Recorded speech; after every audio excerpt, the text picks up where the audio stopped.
এখন কথা হচ্ছে যে আরাফার দিনের রোজা কবে রাখতে হবে, এ বিষয়ে একমত হয়ে যাওয়ার পরে যে ইয়াউমে আরাফা হলো 9 যুলহিজ্জা।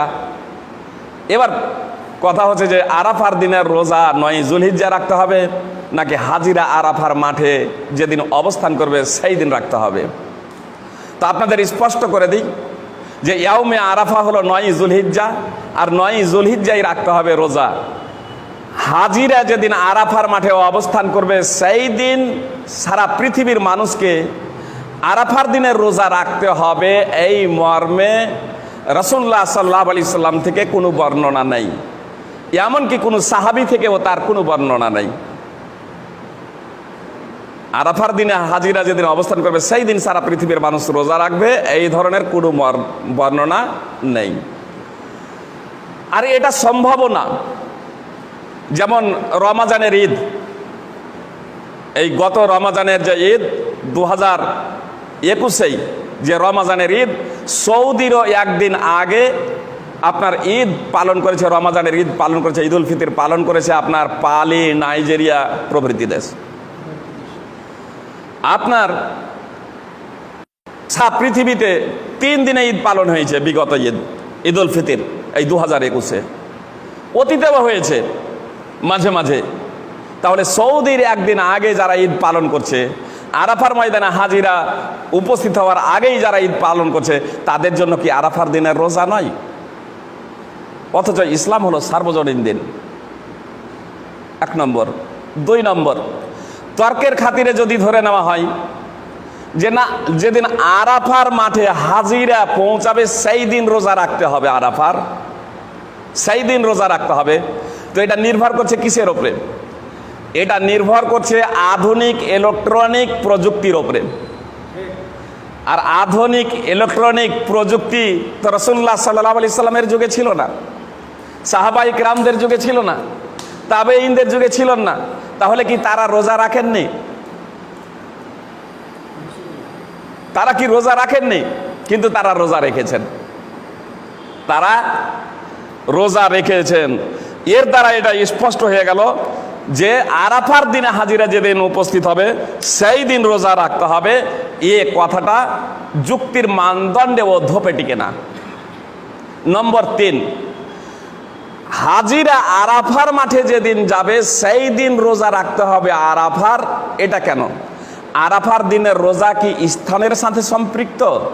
এই বিষয়টা একটু খুব মনোযোগ সহকারে আপনাদেরকে শুনতে বলবো। একটু যদি মনোযোগ সহকারে শুনেন তাহলে আপনাদের কাছে বিষয়টা ইনশাআল্লাহ স্পষ্ট হয়ে যাবে। তার কারণ হলো কতগুলো ইবাদত স্থানের সাথে সম্পৃক্ত, কতগুলো ইবাদত সূর্য ও চন্দ্রের সাথে সম্পৃক্ত, কতগুলো ইবাদত কারণ সমূহের সাথে সম্পৃক্ত, কতগুলো ইবাদত দিনের সাথে সম্পৃক্ত, কতগুলো ইবাদত চাঁদের সাথে সম্পৃক্ত, কতগুলো ইবাদত আবার চাঁদ এবং সূর্যের সাথে সম্পৃক্ত। যেমন আপনাদের বলি রমাজানের রোজা, তো রমাজানের রোজা এটা স্থানের সাথে সম্পৃক্ত নয়, এটা চাঁদের সাথে সম্পৃক্ত এবং সূর্যের সাথে সম্পৃক্ত। যে রমাজানের রোজা চাঁদের সাথে সম্পৃক্ত, রমাজান মাসেই রমাজানের রোজা ফরজ, তো চাঁদের সাথে সম্পৃক্ত এবং সূর্যের সাথে সম্পৃক্ত, স্থানের সাথে সম্পৃক্ত নয়।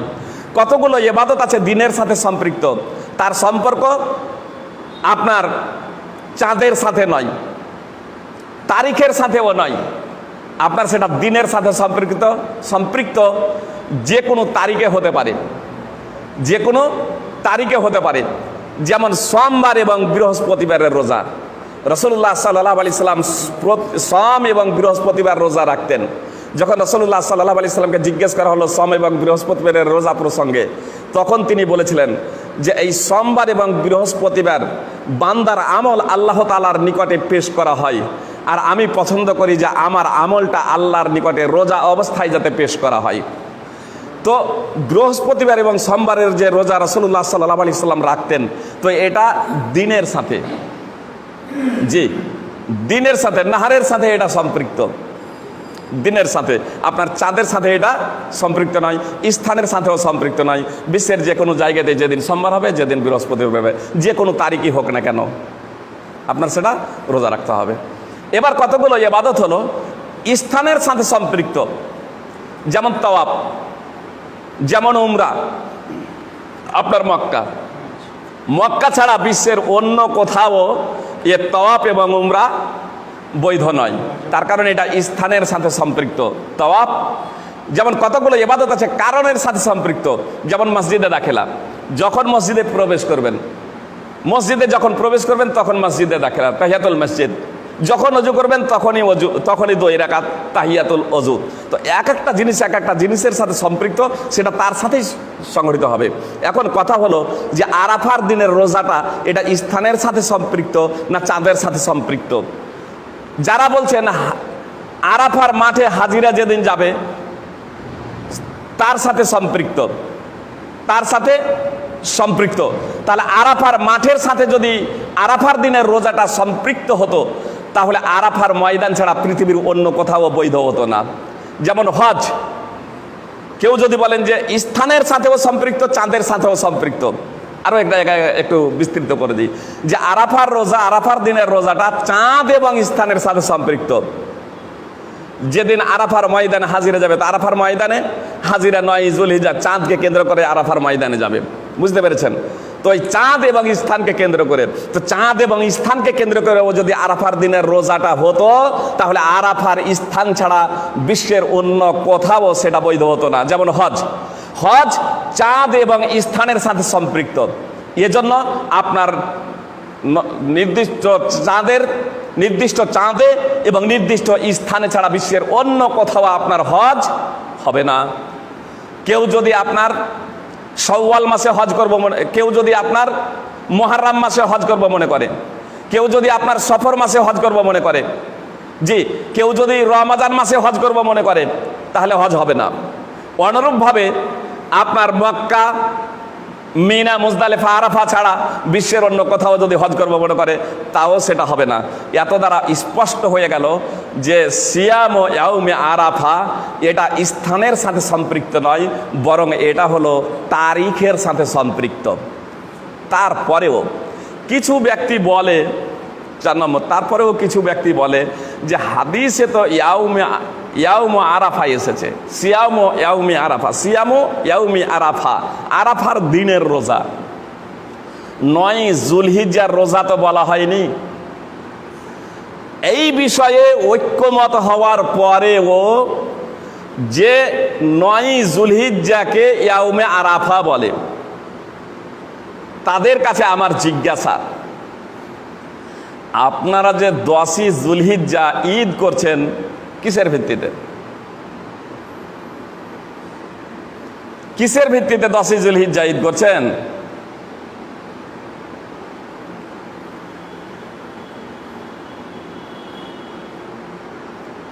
ওখানে তো 10ই যুলহিজ্জা বলা হয়নি, ইয়াউমুন নাহার বলা হয়েছে।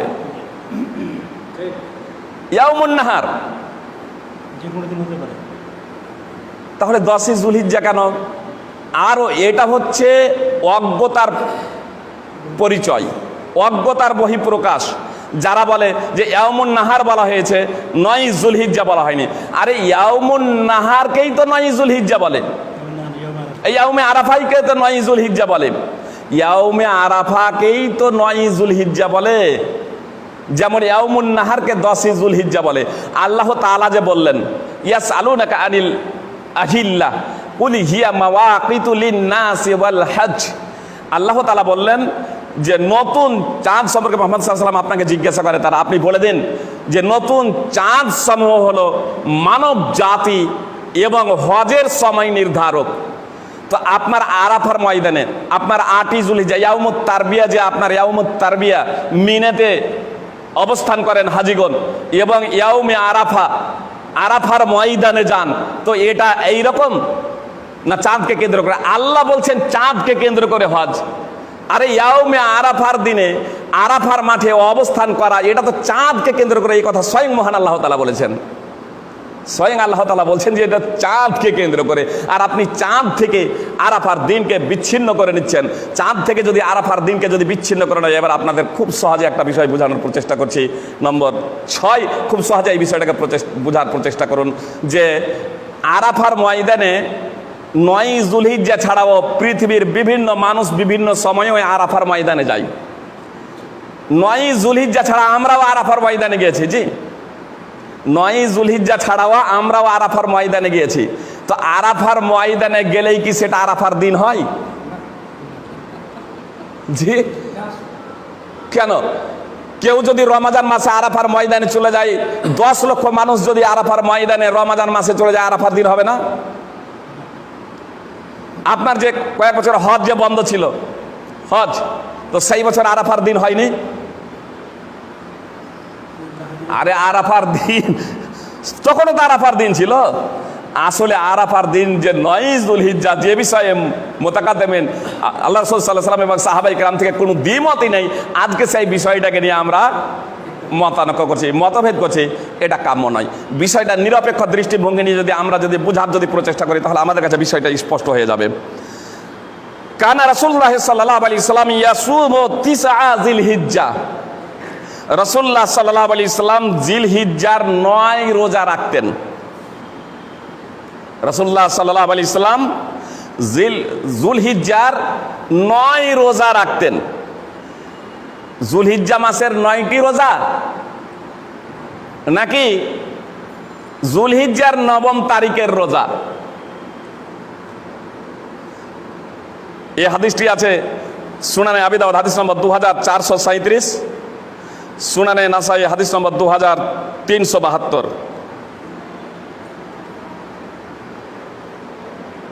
জুলহিজ্জার 9টি যেটা, প্রথমত আপনাদের বলি 9 তারিখ না 9টি রোজা জুলহিজ্জা মাসের।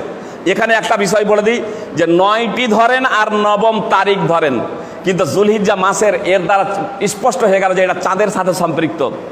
জুলহিজ্জার আপনার প্রথম দশকের রোজা, যে 9 দিন যে রোজা, এটা হলো চাঁদের সাথে সম্পৃক্ত, এটা স্থানের সাথে সম্পৃক্ত নয়। তার কারণ রাসূলুল্লাহ সাল্লাল্লাহু আলাইহি ওয়াসাল্লাম রোজা রাখতে স্পষ্ট আদেশ যে ইয়াসুম, কানা রাসূলুল্লাহ সাল্লাল্লাহু আলাইহি ওয়াসাল্লাম ইয়াসুম 9 জিলহিজ্জা। হাফেজ ইমরান আইয়ুব হাফেজাহুল্লাহ তিনি অত্র হাদিসের অনুবাদ করেছেন 9 জুলহিজ্জা, মানে 9 তারিখ, জুলহিজ্জা মাসের 9 তারিখ। তো 9 তারিখে রোজা রাখতেন। অবশ্যই এ বিষয়ে আপনাদের একটা বিষয় স্পষ্ট করে দিই। মা আয়েশা রাদিয়াল্লাহু তাআলা আনহা বলছেন, মা রাআইতু রাসূলুল্লাহ সাল্লাল্লাহু আলাইহি ওয়াসাল্লাম সাইমান ফিল আশরি কাত্ত। সহিহ মুসলিম হাদিস নম্বর 1176। হাদিসটি অন্যান্য হাদিস গ্রন্থেও রয়েছে। মা আয়েশা সিদ্দিকা রাদিয়াল্লাহু তাআলা আনহা বলছেন যে আমি জুলহিজ্জা মাসের প্রথম দশকে রাসূলুল্লাহ সাল্লাল্লাহু আলাইহি ওয়াসাল্লামকে কখনো রোজা রাখতে দেখিনি। আল্লাহ রাসূল সাল্লাল্লাহু আলাইহি ওয়াসাল্লামের অর্ধাঙ্গিনী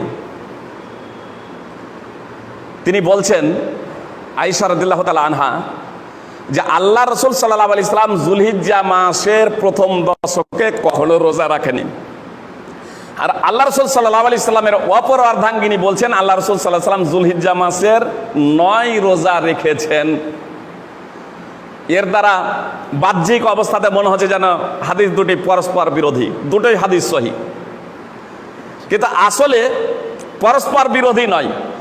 যদি কিসা, যেমন ইমরান আইয়ুব হাফিজাহুল্লাহ অত্র হাদিসের ভাবার্থ নিয়েছেন 9 জুলহিজ্জা, জুলহিজ্জা মাসের 9ম তারিখ, অর্থাৎ 9 অত 9ম তারিখ, জুলহিজ্জা মাসের 9ম তারিখে রোজা রেখেছেন।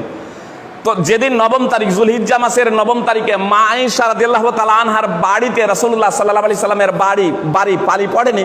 তার কারণ আল্লাহ রাসূল সাল্লাল্লাহু আলাইহি সাল্লামের একাধিক স্ত্রী ছিল, বিভিন্ন জনের কাছে বিভিন্ন দিনে থাকতেন। মা আয়েশা রাদিয়াল্লাহু তাআলা আনহা তার দেখা কথা বর্ণনা করছেন। মা আয়েশা রাদিয়াল্লাহু তাআলা আনহা তার দেখা কথা বর্ণনা করছেন, আর তার অপর স্ত্রী তার দেখা কথা বর্ণনা করছেন, যার ঘরে 9 জুলহিজ্জা পড়েছে। আল্লাহ রাসূল সাল্লাল্লাহু আলাইহি সাল্লাম 9 জুলহিজ্জা রোজা রেখেছেন, আরাফার দিনের রোজা রেখেছেন।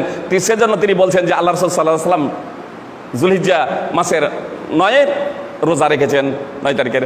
আর এই বিষয়টা আরো স্পষ্ট হয়ে যায় বুখারী মুসলিমের হাদিস দ্বারা, যে রাসূলুল্লাহ সাল্লাল্লাহু আলাইহি সাল্লাম আরাফার দিনের রোজা রাখতেন। সুতরাং উম্মুল ফাদল রাদিয়াল্লাহু তাআলা আনহা সূত্রে বর্ণিত যে রাসূলুল্লাহ সাল্লাল্লাহু আলাইহি সাল্লাম আরাফার দিনে আরাফার মাঠে যখন অবস্থান করছিলেন, তখন কিছু সাহাবী রাসূলুল্লাহ সাল্লাল্লাহু আলাইহি সাল্লামের রোজা রাখার ব্যাপারে সন্দেহ পোষণ করলেন। কেউ কেউ বলছিলেন যে রাসূলুল্লাহ সাল্লাল্লাহু আলাইহি সাল্লাম রোজা আছেন, আরাফার দিনের রোজা আছেন, অর্থাৎ যুলহিজ্জা মাসের 9 তারিখের রোজা রেখেছেন। আর কেউ কেউ বলছিলেন যে না, রাসূলুল্লাহ সাল্লাল্লাহু আলাইহি সাল্লাম রোজা নেই, রোজা অবস্থায় নেই। সহিহ বুখারী হাদিস নম্বর 1988 এবং সহিহ মুসলিম হাদিস নম্বর 1123। ইমাম ইবনে হাজার আসকালানী রাহিমাহুল্লাহ ফাতহুল বারীতে অত্র হাদিসের ভাষ্যে উল্লেখ করছেন যে সাহাবায়ে কেরামদের মতভেদ করার অন্যতম কারণ হলো যে আরাফার দিনের রোজা রাখাটা তাদের কাছে অত্যন্ত পরিচিত ছিল, তাদের অভ্যাসগত ব্যাপার ছিল যে তারা আরাফার দিনের রোজা রাখতেন, তারা আরাফার দিনের রোজা রাখতেন। তো আরাফার দিনের রোজা যেহেতু তারা রাখতেন, এই দৃষ্টিকোণ থেকে আরাফার দিনের মাহাত্ম্য মর্যাদাও অনেক, এই দৃষ্টিকোণ থেকে কিছু কিছু সাহাবী সেদিনও মনে করছেন যে আরাফার দিনের রোজা যেহেতু রাসূলুল্লাহ সাল্লাল্লাহু আলাইহি সাল্লাম রাখতেন, এই জন্য এই আজকেও তিনি রেখেছেন। আর কিছু সাহাবী যে এই ধারণা পোষণ করছিলেন যে না, আল্লাহ রাসূল সাল্লাল্লাহু আলাইহি সাল্লাম আজকে রোজা রাখেননি। তো এই দৃষ্টিকোণ থেকে যে ফরজ রোজাই তো সফরে ছেড়ে দেওয়ার অনুমতি আছে, আর একদা রাসূলুল্লাহ সাল্লাল্লাহু আলাইহি সাল্লাম ফরজ রোজা ছেড়ে দেওয়ার নির্দেশ প্রদান করেছিলেন সফরে। তো আল্লাহ রাসূল সাল্লাল্লাহু আলাইহি সাল্লাম তো এখন সফরে আছেন, অতএব আজকে তিনি আরাফার দিনের রোজা রাখেননি, 9 যুলহিজ্জার রোজা রাখেননি। এত দ্বারা স্পষ্ট হয়ে গেল যে রাসূলুল্লাহ সাল্লাল্লাহু আলাইহি সাল্লাম 10ই যুলহিজ্জা, এই 10ই আপনার 10ম হিজরিতে যে রাসূলুল্লাহ সাল্লাল্লাহু আলাইহি সাল্লাম হজ করেছেন, তার আগেও আরাফার দিনের রোজা রাখতেন। হজ যের আগেও আরাফার দিনের রোজা রাখতেন। আরে হজের সর্বোচ্চ কেউ কেউ বলেছেন 10ম হিজরিতে আপনার হজ ফরজ হয়েছে, কেউ কেউ বলেছেন 9ম হিজরিতে হজ ফরজ হয়েছে। হজ 9ম হিজরিতে ফরজ হোক আর 10ম হিজরিতে ফরজ হোক, রাসূলুল্লাহ সাল্লাল্লাহু আলাইহি সাল্লাম যে হজ করার আগেও রোজা রেখেছেন, সাহাবায়ে কেরাম রোজা রেখেছেন। আর সেই কারণেই তো তাদের মধ্যে এই প্রশ্ন এলো যে আল্লাহ রাসূল রোজা রেখেছেন কি রাখেননি। অন্যান্য দিনে অন্যান্য বছরের মতো যে আল্লাহ রাসূল সাল্লাল্লাহু আলাইহি সাল্লাম এই আরাফার মাঠে আরাফার দিনের রোজা রেখেছেন কি রাখেননি। যারা বলছেন রোজা রেখেছেন, এই দৃষ্টিকোণ থেকে যে আল্লাহ রাসূল সাল্লাল্লাহু আলাইহি সাল্লাম অন্যান্য বছরও 9 যুলহিজ্জার রোজা রাখতেন, আরাফার দিনে রোজা রাখতেন। আর যারা বলছেন যে রোজা রাখেননি, এই দৃষ্টিকোণ থেকে যে আল্লাহ রাসূল সাল্লাল্লাহু আলাইহি সাল্লাম রমাজানের রোজাই তো একদা সফরে ছেড়ে দেওয়ার নির্দেশ করেছিলেন, আর এখন তো সফরের অবস্থায় আছেন। ফল কথা, আরাফার দিনের রোজা এটা তারিখের সাথে সম্পৃক্ত, স্থানের সাথে সম্পৃক্ত নয়। আরও একটা বিষয় স্পষ্ট করে দিই আপনাদের, মুসান্নাফ ইবনে শাইবা, ইমাম বাইহাকির আস-সুনানুল কুবরা, ইমাম হাকিমের আল মুস্তাদরাক, বিভিন্ন হাদিস গ্রন্থে আসার রয়েছে। একটা মারফু হাদিসও রয়েছে দারাকুতনিতে, কিন্তু হাদিসটা জয়ীফ। ইমাম বাইহাকির আস-সুনানুল কুবরাতে রয়েছে, হাদিসটা জয়ীফ। তবে যে আসার রয়েছে আলী রাদিয়াল্লাহু তাআলা আনহু থেকে এবং আব্দুল্লাহ ইবনে আব্বাস রাদিয়াল্লাহু তাআলা আনহু প্রমুখ সাহাবায়ে কেরাম থেকে, তা বিশুদ্ধ সূত্রে প্রমাণিত। আল্লামা নাসিরউদ্দিন আলবানী রাহিমাহুল্লাহ ইরওয়াউল গালিল হাদিস নম্বর 653-তে উল্লেখ করেছেন যে তাকবীর যে পাঠ করতে হবে, তাকবীর আল্লাহু আকবার, আল্লাহু আকবার, লা ইলাহা ইল্লাল্লাহ, আল্লাহু আকবার, আল্লাহু আকবার, ওয়ালিল্লাহিল হামদ, যে আমরা তাকবীর সাধারণত ঈদের পাঠ করে থাকি। তো তাকবীর কখন থেকে পাঠ করতে হবে?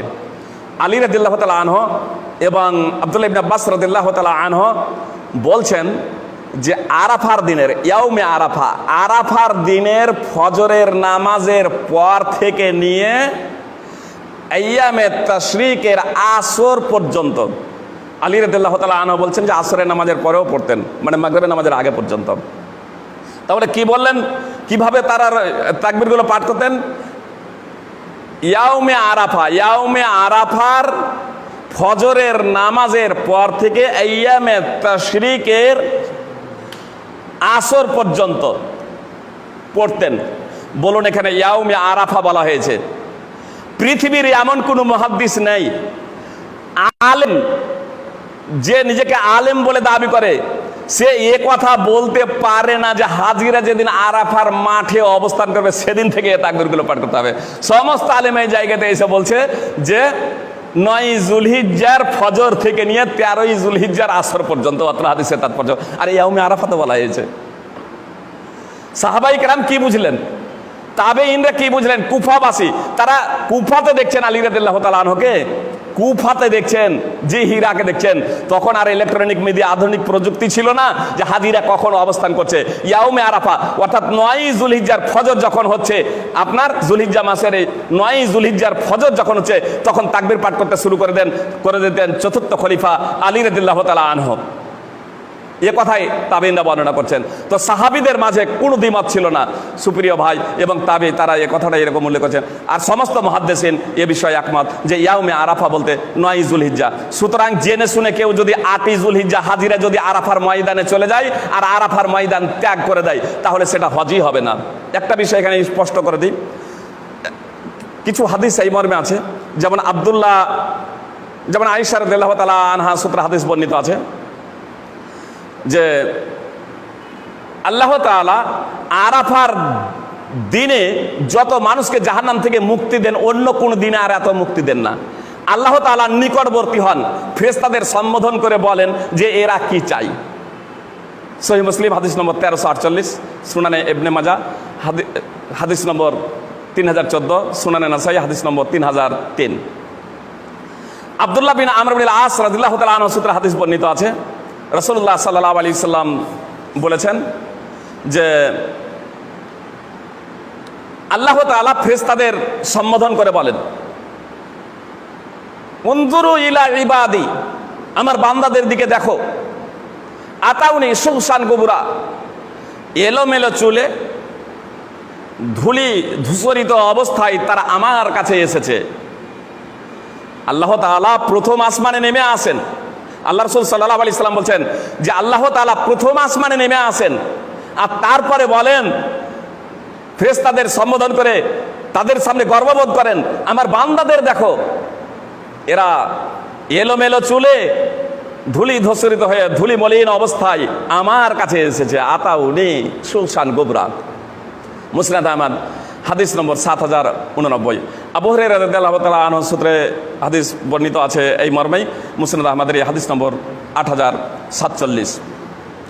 তো আল্লাহ তাআলা নিকটবর্তী হন।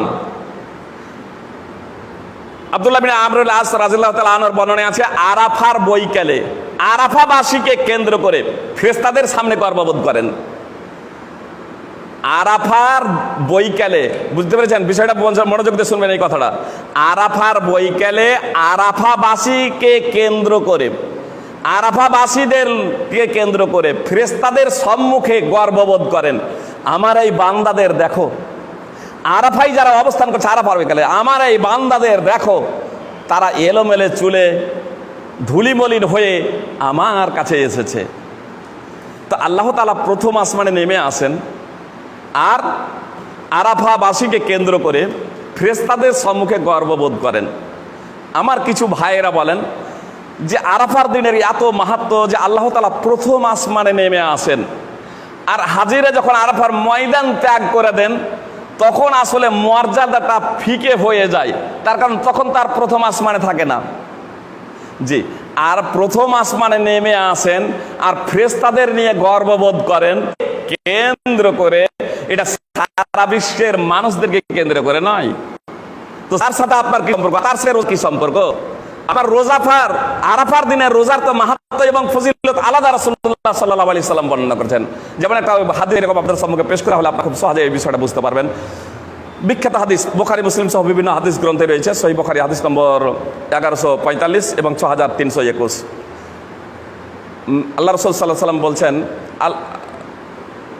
আল্লাহ তাআলা বলেন, মান ইয়াদউনি ফাআস্তাজিব লাহ, কে আমার কাছে প্রার্থনা করবে আমি তার প্রার্থনা কবুল করব।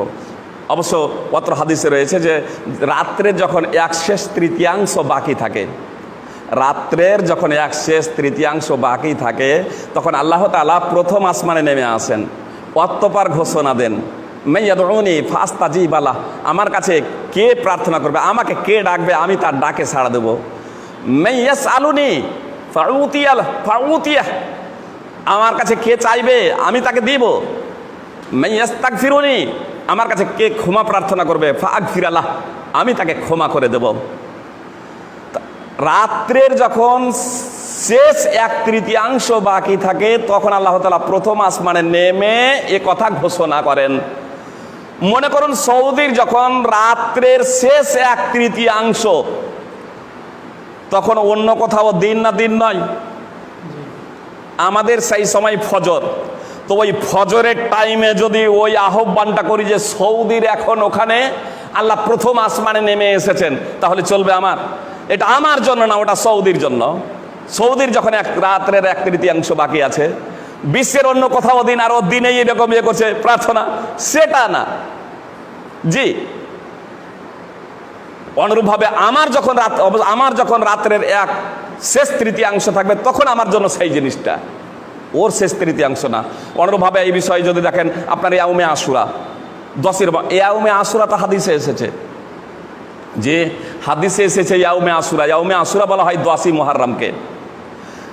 আল্লাহ রাসূল সাল্লাল্লাহু আলাইহি সাল্লাম যখন মদিনায় এলেন, ইহুদিরা রোজা রাখছিল। আল্লাহ রাসূল সাল্লাল্লাহু আলাইহি সাল্লাম জিজ্ঞেস করলেন যে তোমরা কেন এই দিনে রোজা রাখছো? ইহুদিরা বলল যে এই দিনে আল্লাহ তাআলা বনী ইসরাইলকে তাদের দুশমনদের হাত থেকে রক্ষা করেছিলেন। সহিহ বুখারীর বর্ণনা, মুসলিমের বর্ণনা রয়েছে যে আল্লাহ তাআলা মুসা এবং বনী ইসরাইলকে মুক্তি দিয়েছিলেন এই দিনে। এই দিনটা হলো মহান দিন, এবং ফিরাউন এবং তার সৈন্যচারীকে আল্লাহ তাআলা সদল বলে ধ্বংস করে দিয়েছিলেন। মুসা আলাইহিস সালাম আল্লাহ তাআলার শুকরিয়া স্বরূপ এই দিনের রোজা রাখতেন। তখন মুহাম্মদ সাল্লাল্লাহু আলাইহি সাল্লাম বলেছিলেন যে আমি হচ্ছি তার বেশি অগ্রাধিকার। রাসূলুল্লাহ সাল্লাল্লাহু আলাইহি সাল্লাম রোজা রাখলেন এবং রোজা রাখার নির্দেশ প্রদান করেছিলেন। সহিহ বুখারী হাদিস নম্বর 2004, সহিহ মুসলিম হাদিস নম্বর 1130। তাহলে ইয়াউমে আশুরা, আশুরার দিনের রোজার প্রসঙ্গ কার সাথে? ফিরাউনের জুলম নির্যাতন থেকে মুক্তির সাথে। যেদিন আল্লাহ তাআলা মুসা এবং বনী ইসরাইলকে মুক্তি দিয়েছিলেন, সেটা ছিল আপনার মিশরে যেদিন মুক্তি লাভ করেছিলেন। জি, আমাদের একদিন আগে চাঁদ উঠে, আমরা মুহররমের রোজা রাখি 10ই মুহররম, আমাদের চাঁদকে কেন্দ্র করে, তাদের চাঁদকে কেন্দ্র করে নয়। কেউ যদি বলেন যে আচ্ছা ঠিক আছে ভাই, আজ থেকে আমি ওই মিশরের চাঁদকে কেন্দ্র করে করব, রাসূলুল্লাহ সাল্লাল্লাহু আলাইহি সাল্লাম কখনো মিশরে কবে চাঁদ দেখা গিয়েছে এটা অনুসন্ধান করেননি। সাহাবায়ে কেরামকে অনুসন্ধান করতে বলেননি, যেহেতু মিশরের সাথে এটা সম্পৃক্ত, এর দ্বারা এটা বোঝা গেল ইয়াউমে আশুরা যেহেতু 10ই মুহররমকে কেন্দ্র করে। অনুরূপভাবে ইয়াউমে আরাফা হচ্ছে 9ই যুলহিজ্জাকে কেন্দ্র করে, 9 তারিখ, স্থানের সাথে সম্পৃক্ত নয়, তারিখের সাথে এটা সম্পৃক্ত। আল্লাহ তাআলা জমিয়তে আহলে হাদিসের আব্দুল হামিদ ফাইজি, যে আব্দুল হামিদ ফাইজি একজন মাদানী আছেন, আব্দুল হামিদ আল ফাইজি আল মাদানী হাফেজাহুল্লাহ, আল্লাহ তাআলা তার জ্ঞানকে আরো বৃদ্ধি করে দিক। তিনিও বলছেন যে 9ই যুলহিজ্জা আপন আপন দেশের চাঁদের সাথে 9ই যুলহিজ্জা আরাফার দিনে রোজা রাখবেন। আমাদের আব্দুল হামিদ ফাইজি এক উত্তর 24 পরগনার আছেন। আমাদের ভাই আব্দুল্লাহ সালাফি হাফেজাহুল্লাহর সংগঠনেরই একজন বিশিষ্ট কর্মী, এবং উত্তর 24 পরগনার আমার জানা মতে সব থেকে বড় আলেম, মানে ওই জমিয়ত আহলে হাদিসের। তিনি আগে সন্দেহ পোষণ করতেন, হাজিরা যেদিন আরাফার মাঠে অবস্থান করবে সেই দিন রোজা রাখতে হবে আরাফার দিনের। আলহামদুলিল্লাহ ইদানিং আর একটা পোস্ট এরকম আমি পড়লাম, তিনি কপি করেছেন এবং তিনি এই বিষয়টাকে প্রাধান্য দিয়েছেন এবং খুব তথ্যবহুল আলোচনা করেছেন যে আরাফার দিনের রোজা এটা স্থানের সাথে সম্পৃক্ত নয়, এটা হচ্ছে তারিখের সাথে সম্পৃক্ত। 9ই যুলহিজ্জা আরাফার দিনের রোজা রাখতে হবে, হাজিরা যেদিনই আরাফার মাঠে যাক না কেন, ওদের সাথে আমাদের কোনো সম্পর্ক নেই, এটা তারিখের সাথে সম্পৃক্ত। সুপ্রিয় ভাই এবং বোন, আপনাদের চাইবো এই যে আল্লাহ রাসূল সাল্লাল্লাহু আলাইহি সাল্লাম আরাফার দিনের যে মাহাত্ম্য এবং ফজিলত বর্ণনা করেছেন, আমরা যাতে সেই ফজিলত এবং মাহাত্ম্য অর্জন করতে পারি, তার জন্য আল্লাহ তাআলা আমাদের সকলে তৌফিক দান করেন। আমিন। আসসালামু আলাইকুম রহমতুল্লাহি ওয়া বারাকাতুহু।